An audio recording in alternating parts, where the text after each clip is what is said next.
I didn't expect my boyfriend to embarrass me in public. But I definitely didn't expect him to agree with a complete stranger right after that stranger told me to shut up. We were surrounded by hundreds of people, all cheering, yelling, doing exactly what I was doing. And somehow, I was the problem. But what really got to me wasn't the man who turned around and snapped at me. It was the way my boyfriend didn't hesitate. No pause. No. Hey, she's fine. No checking in with me. Just, yeah. You should probably quiet down. And in that moment, I realized this wasn't just about a random guy in the crowd. It was about who my boyfriend chooses when things get uncomfortable. And for the first time, it wasn't me. So I'm 23, and a few weekends ago I went to a Renaissance fair with my boyfriend, who's 26, and my sister. My sister and I go to events like this all the time. It's kind of our thing. We love the whole experience, the costumes, the music, the performers walking around in character. People are laughing, shouting, fully committing to the fantasy of it all. It's loud. It's chaotic. And somehow it all just works. There's this energy in the air that makes you feel like you can be a little extra, a little louder, a little more yourself without anyone judging you.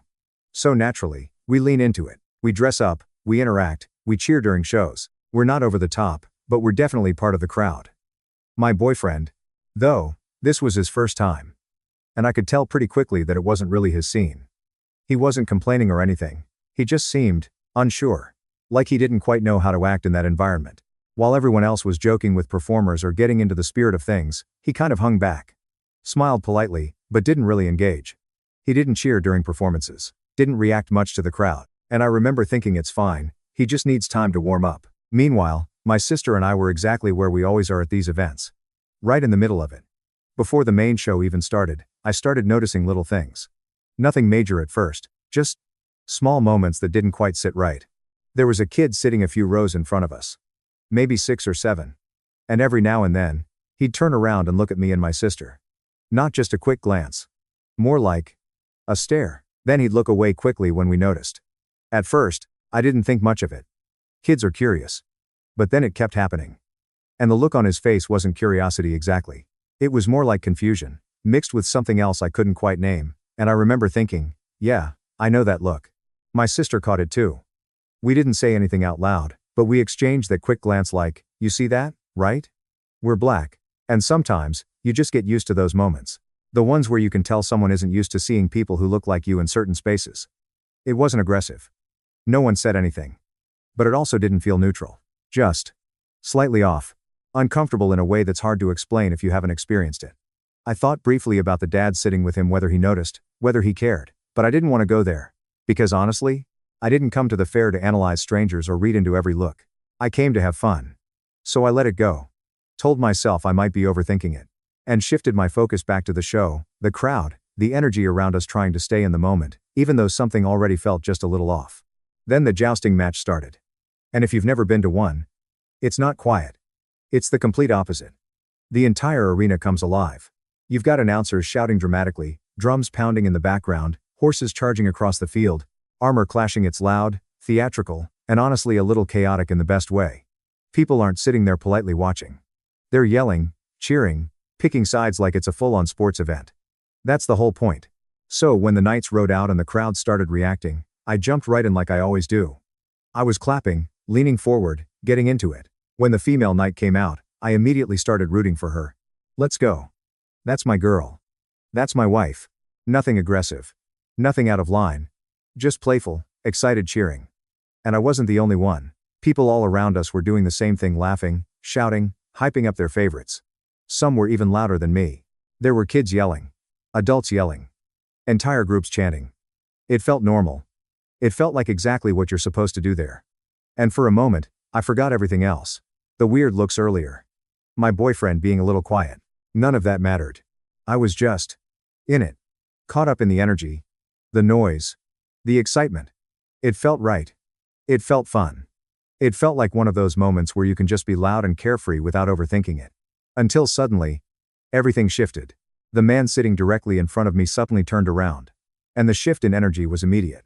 His face was tight, serious, nothing like the playful, over-the-top vibe everyone else had. His body was angled toward me now, blocking part of my view, like what I was doing mattered more than the actual show happening behind him. And his tone? Sharp. Controlled, but clearly annoyed. "You're scaring my child," he said. Not asked. Said. Then, without softening it at all, he added, "Can you quiet down?" For a second, I just stared at him. Because it didn't make sense. The crowd was still loud. People were still cheering all around us. Nothing had changed except him focusing on me. I opened my mouth to respond honestly. I don't even know what I was going to say. Maybe explain that this is how these events work. Maybe just say I wasn't doing anything different than anyone else. But I didn't get the chance. Before I could even speak, my boyfriend leaned forward slightly, glancing between me and the man, and said, "Yeah, maybe you should quiet down a little." And just like that, the tension didn't just stay between me and that stranger anymore. It shifted right onto us. I just froze. Like my brain needed a second to catch up to what had just happened. Because I wasn't expecting that. Not from him. I could feel the heat rush to my face almost instantly. Not from yelling. Not from excitement anymore, but from embarrassment. Because now it wasn't just a random interaction. People had heard. The man was still turned around, staring at me.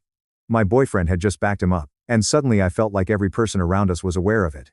And the thing is, none of this made sense. This wasn't a library. It wasn't a quiet restaurant. This was a Renaissance fair. A joust. An event literally designed for people to be loud, to cheer, to react. I wasn't screaming anything inappropriate. I wasn't targeting anyone. I was doing exactly what everyone else around me was doing. And that's what made it worse. Because almost immediately, I heard someone a few seats over say, no. She's fine." Another person leaned in slightly and added, "Yeah, that's kind of the whole point of this." Even someone behind us muttered something about the guy being out of line. So it wasn't just me. I wasn't imagining it. I wasn't being unreasonable. Other people saw it too. And yet, my boyfriend still stood there, halfway turned toward me, like he'd already made up his mind. Like it didn't matter what the context was. Like it didn't matter that I wasn't doing anything wrong. He had already chosen a side. And it wasn't mine. That's when the embarrassment really hit. Not just because of the stranger. But because of how exposed I suddenly felt. Like I'd been singled out. Corrected. Put in my place. And the one person who was supposed to be on my side, the one person who knew me, who came here with me, didn't even hesitate. Didn't check in. Didn't defend me. Didn't even try to understand where I was coming from. He just agreed. And in that moment, it wasn't just annoying. It wasn't just awkward. It felt personal. Like something small had just revealed something a lot bigger. And honestly, that hurt way more than anything that man could have said. Because here's the thing. If a stranger has a problem with me, that's whatever. People project. People misunderstand. That's part of being out in public. But my partner? That's different. That's the one person who's supposed to be on my side, especially in a moment like that. Not blindly agreeing with everything I do, but at least giving me the benefit of the doubt. At least pausing. At least checking in with me before siding with someone else. And that's what kept replaying in my head. He didn't hesitate. Not even for a second. No. Hey. What's going on? No. I think she's fine. Just. Immediate correction. In front of a crowd. And the more I thought about it, the more it bothered me, because it wasn't just about being told to quiet down. It was about how easily he chose someone else's comfort over mine. A complete stranger. A man who didn't know me, didn't care about context, didn't even try to understand what was happening. And somehow, his perspective mattered more. I kept asking myself, if this is how he reacts in a small moment like this, what happens in bigger situations? If we're in public and something uncomfortable happens, is he always going to default to keeping the peace? Even if it means throwing me under the bus? Because there's a difference between being considerate and making your partner feel small. And in that moment, I didn't feel supported. I didn't feel understood. I felt corrected, like I had done something wrong, when I knew I hadn't, and maybe that's why it hit so hard. Because it wasn't just about what he said. It was about what it meant. About what it revealed. And I couldn't shake the feeling that, in that moment, he wasn't standing next to me. He was standing against me. So I got up. I didn't raise my voice. I didn't try to argue back. I didn't even look at the man again. Because at that point, I knew it wasn't going to go anywhere. And honestly, I wasn't just upset at him anymore. I was upset at my boyfriend. And I could feel it building, that tight, overwhelming feeling in your chest when you know if you say one more thing, it's going to turn into something much bigger. So instead of letting it explode right there in front of everyone, I just walked away. I stepped out of the row, barely saying anything, trying to keep my face neutral even though I could feel the embarrassment and frustration still sitting heavy in my chest. I needed space. Space to breathe. Space to think. Space to not say something I couldn't take back. My sister looked at me for half a second like she already knew, and then she got up and followed me without even asking.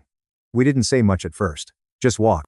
Away from the noise, away from the crowd, away from that moment. And honestly, it didn't feel like a dramatic exit. Because technically, it wasn't. We had already planned to split up after the joust anyway. There were different events happening at the same time, things we each wanted to check out, so we'd talked about going our separate ways for a bit and meeting back up later. So in my head, I was just moving that plan up a little, giving myself time to cool off, enjoy the rest of the fair without tension, and then regroup like we said we would. That's what I told myself, at least. But deep down, I knew I wasn't just walking away from the situation. I was walking away from him. For the next few hours, I tried to move on. I really did. My sister and I went to the spot we had already agreed on, the place we said we'd meet back up later. People were still laughing. Performers were still walking around in character. Music drifting through the air like nothing had happened. And on the outside, I tried to match that energy. I smiled. I nodded along. I even laughed a couple of times. But it didn't feel the same. Because no matter what I was doing, my mind kept drifting back to that moment. That exact moment. Him leaning forward. His voice cutting through everything else. Maybe you should quiet down. It just kept replaying. Over and over again. And the more I thought about it, the more it bothered me. Not even just the words themselves. But how easily they came out. Like he didn't have to think about it. Like there was no hesitation, no internal conflict, no second guessing. Just immediate agreement. And I kept wondering, did he really think I was wrong? Or was he just trying to avoid conflict? Even if it meant throwing me under the bus. Because there's a difference. A big one. One comes from belief. The other comes from convenience. And I couldn't tell which one hurt more. My sister tried to distract me, pointing out things around us, pulling me into conversations, but I could tell she knew something was off. I wasn't fully there. Part of me was still sitting in that arena, frozen in that moment. Still trying to understand why something so small suddenly felt so big. Why a single sentence, from the person who's supposed to support you. I could linger like that. And no matter how much I tried to shake it off, I couldn't. Eventually, he found us. I saw him walking up, and for a second, I thought maybe he's coming to apologize. Maybe he realized how that looked, how it felt. But the second he got closer, I could tell. That wasn't it. His expression wasn't soft. It wasn't concerned, it was tense. Frustrated. Where did you go?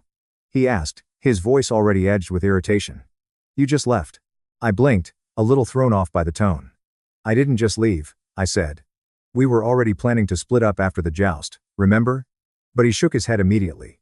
No, that's not the same. You walked off in the middle of everything. I didn't know where you went. I don't know this place like you do. And suddenly, the situation flipped. Now I was the one being called out. I just needed a minute, I said, trying to keep my voice calm. That whole situation was uncomfortable. But instead of acknowledging that, he doubled down. Well, yeah, because you made it uncomfortable, he said. You were being loud, and that guy had his kid there. I stared at him. Everyone was being loud, I said. That's literally the environment. But he didn't back off. If a child is scared, people should adjust their behavior, he replied. It doesn't matter where you are. And that's when I realized we weren't just arguing about what happened anymore. We were arguing about how we see the world. Because to him, this was simple. A kid was uncomfortable, I should have toned it down. End of story. But to me, context mattered. Where we were mattered. And the fact that he couldn't see that, or worse, didn't even try to, made everything feel a lot bigger than just one moment in a crowd. It wasn't just a misunderstanding anymore. It was a difference in values. And neither of us was backing down. And that's where everything really escalated. Because I didn't agree with him. Not even a little. I tried to explain it calmly at first. I really did. I told him context matters. If you bring a child to a loud, interactive event, you can't expect everyone else to suddenly act like it's a quiet space just because your kid is uncomfortable. That's not how environments like that work. And more than that, I shouldn't have to shrink myself in a space where I was doing exactly what everyone else was doing. I wasn't being inappropriate. I wasn't targeting anyone. I was just participating. The way the event was designed. But to him, none of that seemed to matter. To him, it was simple. A child was scared. So I should have adjusted. End of story. And the more we went back and forth, the clearer it became we weren't just disagreeing about what happened. We were seeing the entire situation through completely different lenses. To me, it was about context, fairness, and feeling supported. To him, it was about being considerate, even if that meant changing your behavior in the moment. And neither of us was willing to budge. The argument went on longer than it should have. Longer than I expected. And even after it ended, it didn't really feel resolved. Because now I keep replaying everything in my head. That moment. His reaction. My decision to walk away. Trying to figure out if I handled it wrong. Was I too stubborn? Should I have just toned it down and avoided the whole situation? Was walking away immature? Or, was I right to stand my ground? Was I right to expect my partner to have my back at least in public before correcting me? Because honestly, I still don't know. And that's why I'm asking you. If you were in my place, what would you have done?